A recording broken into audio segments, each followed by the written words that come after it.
Hello, everybody. I have had the great fortune to have the author of the book that I was reading, the unique person, Gustavo Morales, come on the show. I was able to reach him. And since the book is not available for the English speaking world, I wanted him to tell us a little bit about the three great chapters of this book. Without further ado, Gustavo Morales. Hi, Sebastian. Nice to meet you. Nice to meet you. Thank you very much for coming on my channel. It's a very humble 200 subscriber YouTube channel. And I think this is a great book that really deserves being translated in many languages. Thank you. Thank you. You are one of my greatest fans, and I'm also a fan of you. So I think this is a great collaboration to do. Okay. Can you tell me a little bit about what inspired you to write this book? You wrote it with your father, which is very unusual, who you are and what you do, and then what the book is all about. Yeah. So this is quite a short book. I should say that I am a professor of economics. I am an engineer, as from my studies, but I am teaching economics at Universidad Politécnica de Madrid, and my father is an emeritus professor of psychology. So we both have found the term individualism in our work, but sometimes we have discussed about it, and we find that the these two worlds, I mean, the worlds from economy and the worlds of psychology, they don't maybe use the term with the same meaning. So we were discussing that there should be a way to rejoin these two traditions and try to do something nice about it. So at the beginning we thought of doing an academic work, or we're both university professors. So we thought maybe writing a paper or maybe writing a book for an academic audience, but then we decided to bring it closer to the people and try to make it more affordable for people. Okay, so just to begin today our conversation, Sebastian, I would like to highlight maybe something not coming to the book straight away, but making the audience think of something, some regulation or some law that they find in their life that they don't like. I know there are plenty that you dislike, but I would like the people to think, what do you do with taxes that you don't want to pay? What do you do with a regulation that you think is not really not changing anything, like not driving your car on the city center, or not being able to park, or well, many things that we may find in regulations that we don't like. So the thing is, how do you keep your freedom when there are regulations that you really cannot act on them? That's a first question that I would like people to actually reflect. Well, maybe we can say, maybe it is I can try to change the law, or maybe I can just obey and forget, or what? I mean, because it is out of a question that you want to keep on living on that place. So it's not they say, well, maybe I can go to live somewhere else where I don't have this regulation. No, let's think that we want to live there. We have our social project in a given context, in a given place, and we need to live there. So what you do, and how do we deal with that? Okay, so my point here is that freedom cannot simply mean living without rules. Okay, so that's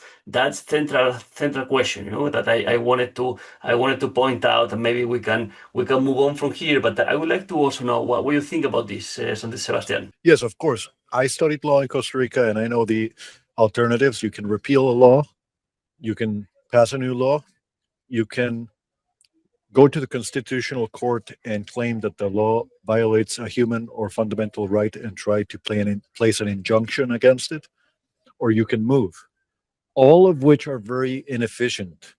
And one of the things that I really loved about this book is how, in a very descriptive way, is a manual to behave in the way that I have been doing for the past 6 years of my life, since the tyranny of the Covidistas, since I married my wife and I moved to the Netherlands.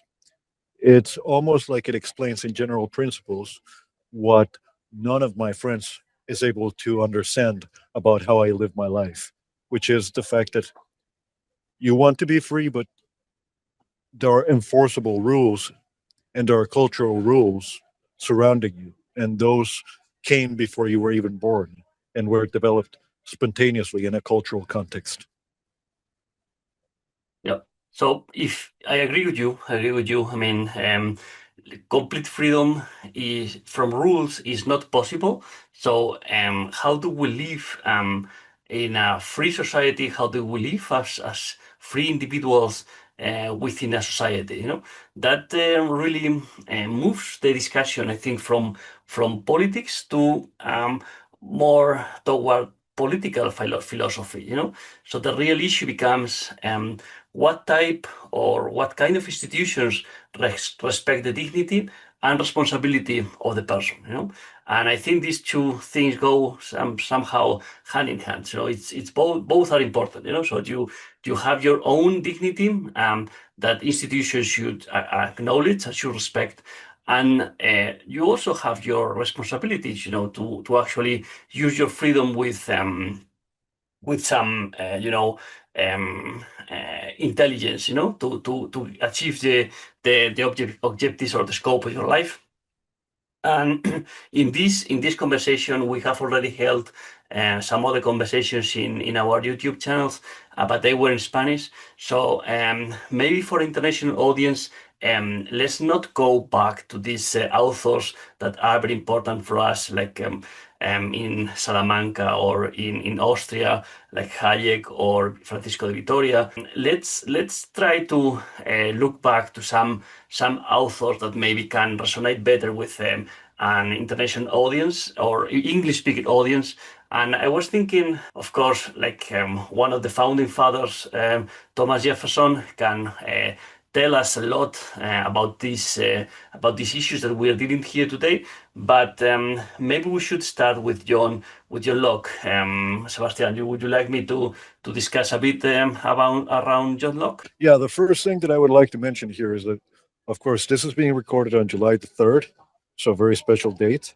Jefferson obviously was very influenced by Juan de Mariana. We know this because the history of Spain was found in his library.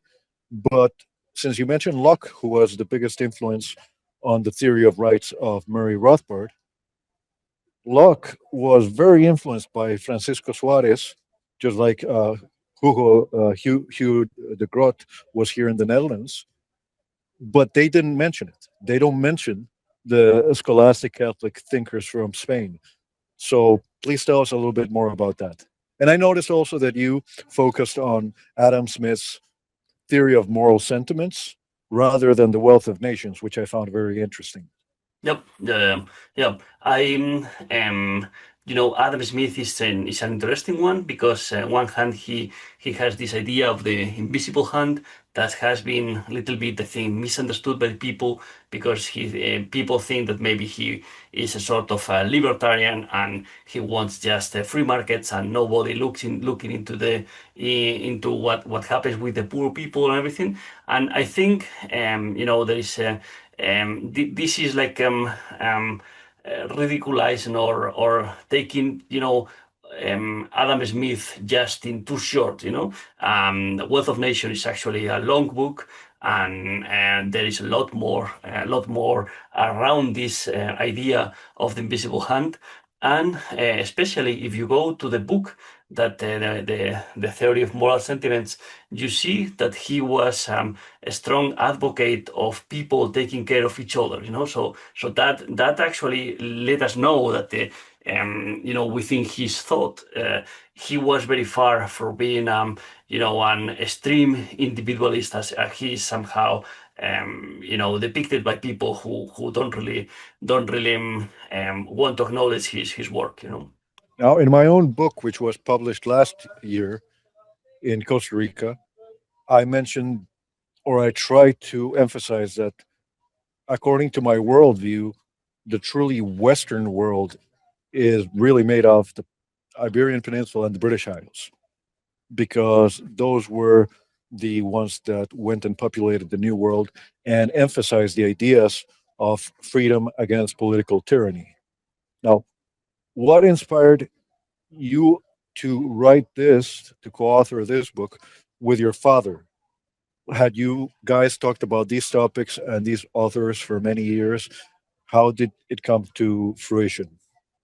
Yeah, so I think we somehow had the idea of what we want to point out in the book, and we knew these ideas were compatible with a lot of classical thinkers, but it's really we went back to them looking to for proofs to our thesis, and I think as you were mentioning that. A first take for us has been the Salamanca School, Francisco de Vitoria, Juan de Mariana, and many others. That we think, and there are also some Spanish historians that very, strongly point out that both John Locke and Adam Smith, but also some others like Grotius or Ferguson, Hutchinson, they knew very well works from Escuela de Salamanca or Salamanca School, but they didn't think it was appropriate citing them and leaning a lot on their theories because they were Protestant and they didn't want to, get dirty with Catholic ideas, So in that regard, especially Locke, the idea that every person possesses natural rights before any government exists, that is absolutely compatible with Salamanca School and particularly Juan de Mariana, and the idea that governments are not created to grant those rights, but instead they are there to protect the rights of the people, and then that political authority is only legitimate when free individuals give the consent to it, and the theory of consent is very present in Locke, and it's also very present in Escuela de Salamanca. So we were somehow in our book looking for that. We were, of course, it would be silly if we wanted to say that Escuela de Salamanca they were talking about individualism. They didn't think in that terms.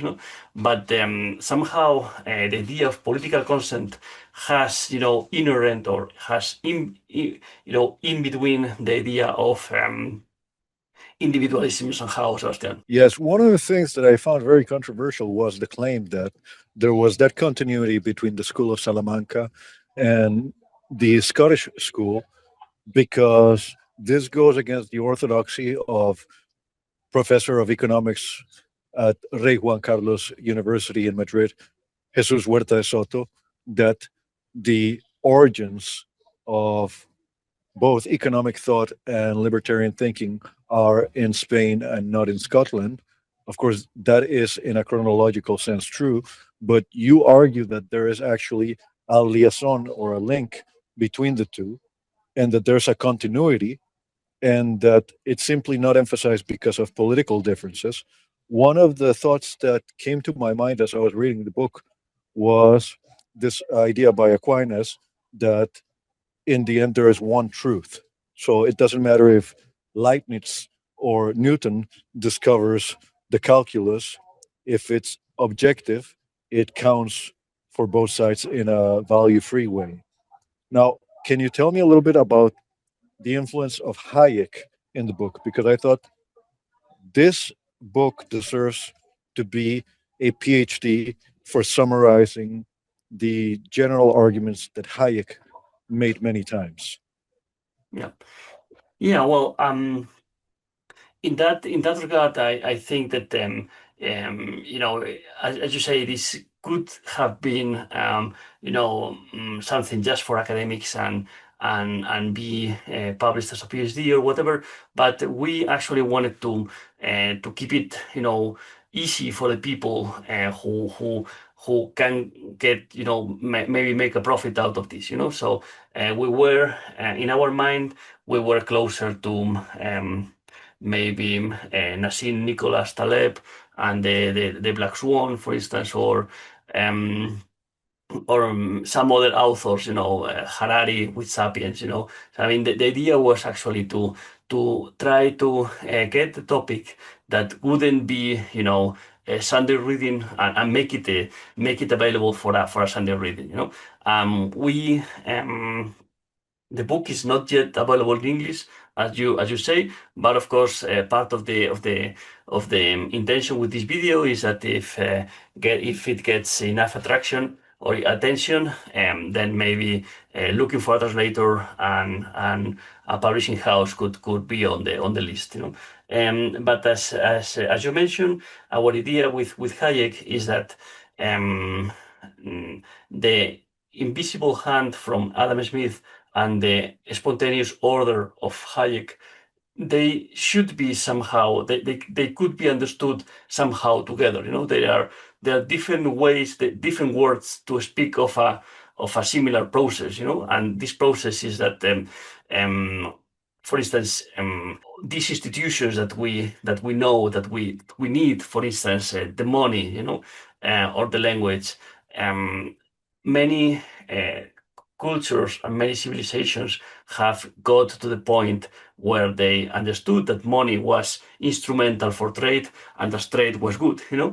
And I don't think this comes from diffusion of innovations idea. You know, it's not something that spreads like a stain of oil in the sea. You know, I think that's something that really good ideas can spring separately, independently in different places. You know, and this is somehow the idea of the visible hand, you know, on a big framework, or you know, in an extended way. You know, in that regard, we believe that part of Adam Smith is compatible with Hayek. Of course, compatibility, as Professor Huerta Soto points out, is not perfect. You know, and what Huerta says mainly is that.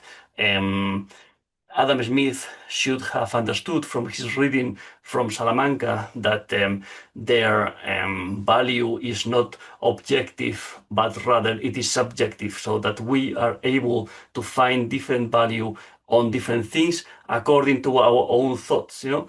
And this was in the writing of Smith, this idea is not captured, so you can actually understand that Smith was more for a objective sense of value, you know.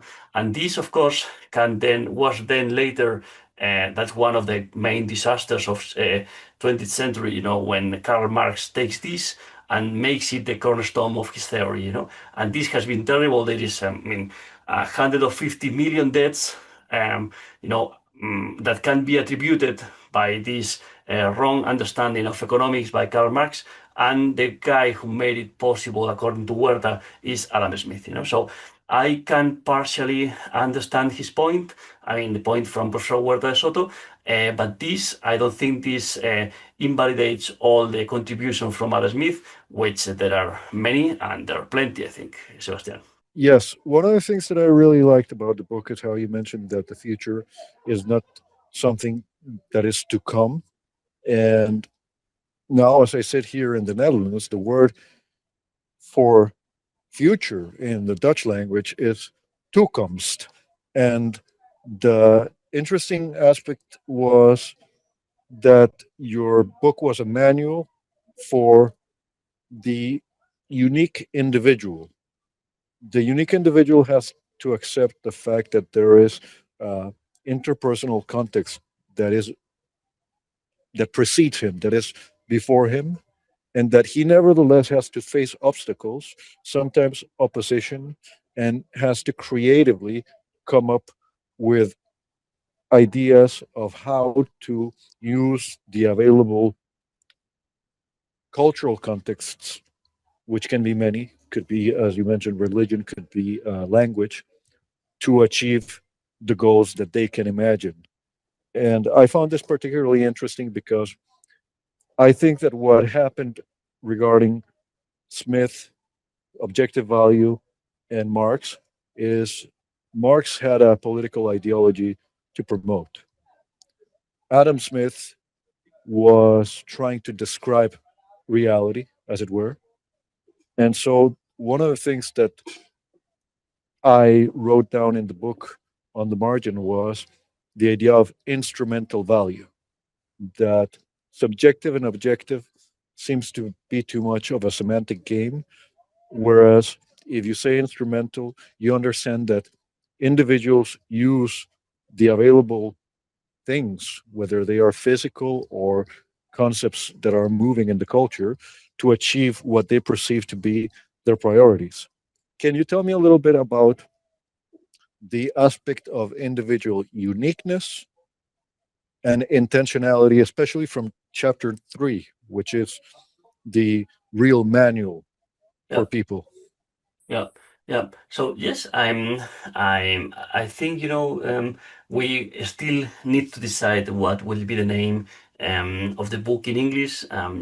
We're using the unique individual. This could be a good approach, but you know that Carl Jung had this idea also that has been translated in Spanish as persona singular, but actually the German term that he was using was the Einzelne, which is a little bit it's a little bit, as German allows this creation of joining different roots of words, and that allows to be like that, and that then it can be translated as individual, isolated, singular person. So we still need to see how this we come up with the translation in English. But what we know from like theoretical perspective is that we can find a lot of good ideas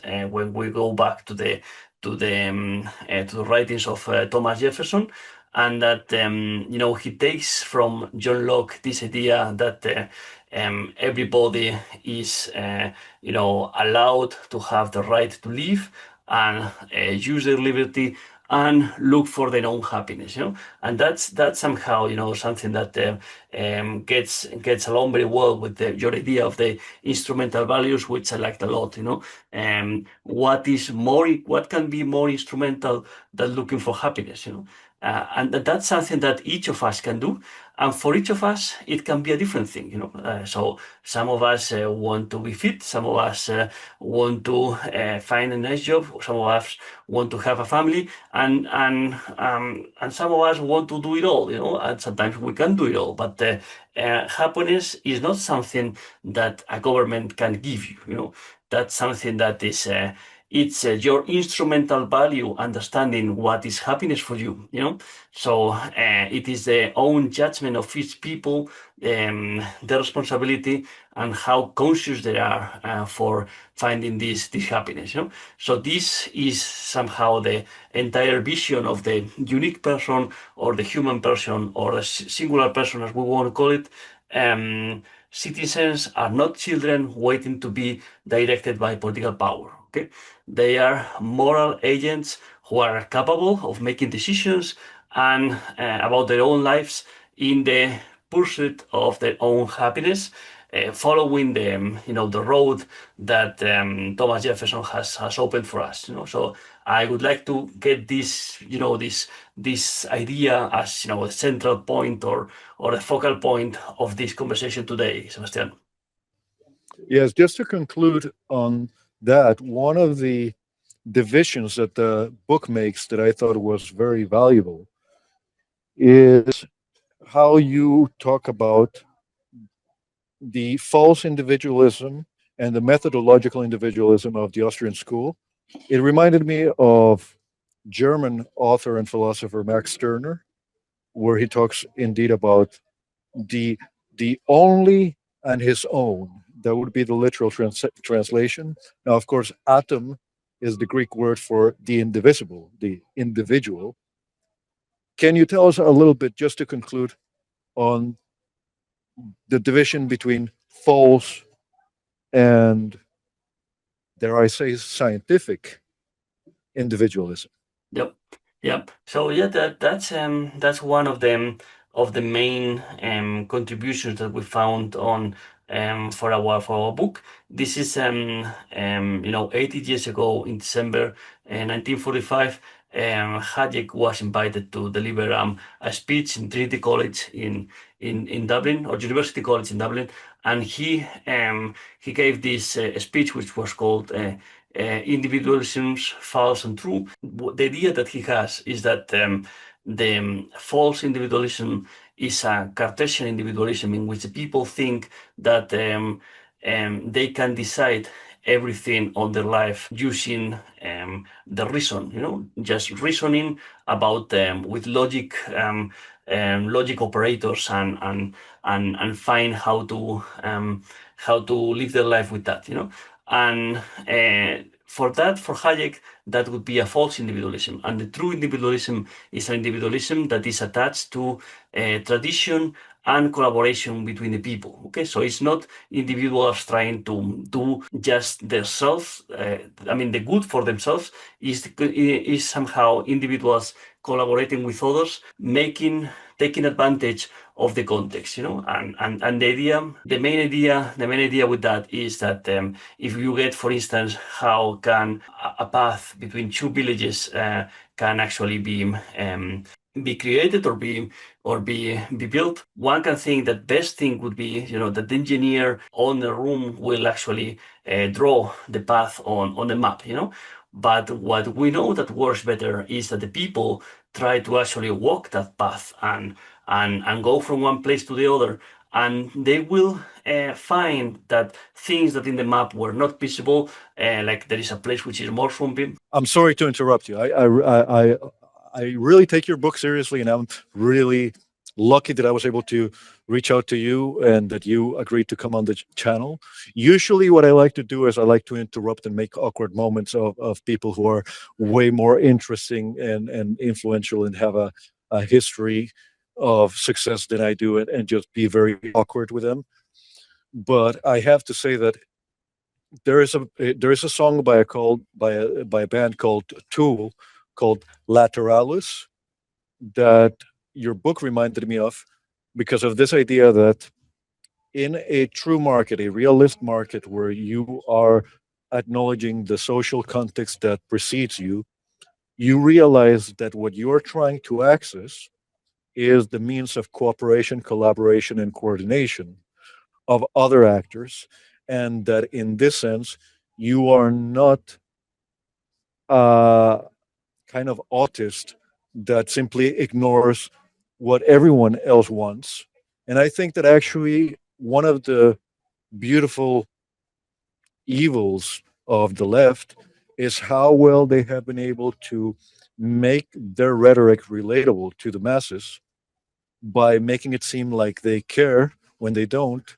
Whereas one of the greatest challenges is that we understand that by people cooperating, two people exchanging or interacting, necessarily both benefit.